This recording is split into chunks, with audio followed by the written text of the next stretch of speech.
টার্গেটটা ফিক্স করতে হবে। আমরা অনেকে মনে করি যে একবার না পারলে আর জীবনে হবে না, আমি হয়তো বা আমার হয়তো বা ব্রেনই নাই, বা হয়তো বা আমি এমনই এভারেজ স্টুডেন্ট, এটা যেন আমরা কোনো সময় না ভাবি।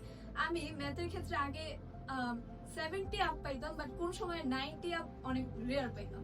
তো আমার এক সময় মনে হইতো যে হয়তো বা ওরা আসলেই ভালো, হয়তো বা আমি ম্যাথ এমনিই পারি না, বা আমার হয়তো বা এত বেশি ট্যালেন্ট নাই বা এরকম কিছু।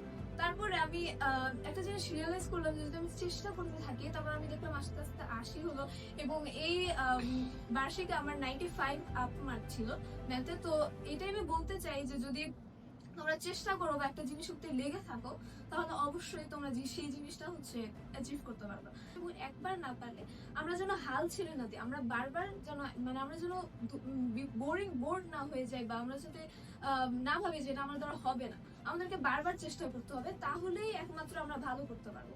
তোমার রেজাল্ট কনসিস্টেন্টলি অনেক গ্রো করতেছে, এটার পিছনে রিজন সারাদিন যে পড়ার ব্যাপারটা ওইটা কোনো সময় আমি ফলো করি না।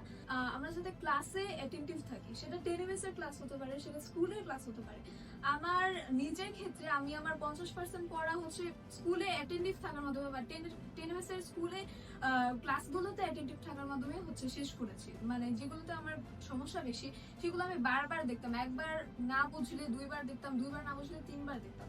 এভাবে এভাবে হচ্ছে আমি আমার বিশেষ করে আমার ম্যাথে অনেক সমস্যা ছিল, তো ফয়সাল ভাইয়ের ক্লাসগুলো, বিশেষ করে বৃত্তিতে ফয়সাল ভাইয়ের যে ক্লাসগুলো ছিল সেগুলো দেখে আমি অনেকটা উপকৃত হয়েছি। দিন সবার জন্য 24 ঘন্টায়, সবাইকে আল্লাহ সৃষ্টি করছে, সবার ব্রেন কিন্তু একই, কিন্তু এটা তোমার নির্ভর করে যে তুমি কিভাবে তোমাদের টাইমটাকে স্পেন্ড করতেছো। সো এইটা সবসময় মাথায় রাখবা যে তুমি এখানে টাইমটা ওয়েস্ট করতেছো, অন্য কেউ হয়তো এই টাইমটা কিন্তু ভালোভাবে কাজে লাগাচ্ছে, এবং সেই ফলটাই কিন্তু ভবিষ্যতে গিয়ে পাবে। কনসিস্টেন্সি ইজ দ্য কি। তুমি দিনে 2 ঘন্টা পড়ো, 5-6 ঘন্টা পড়া লাগবে না, 2 ঘন্টা পড়ো, তাহলে হচ্ছে ইনাফ। কিন্তু তুমি স্মার্ট ওয়েতে যদি সেই 2 ঘন্টা অ্যাটেন্টিভ ভাবে পড়তে পারো, তাহলে সেটাই কিন্তু তুমি দেখবা পরে তোমার বছর শেষে অনেক ভালো একটা আউটপুট পাবে।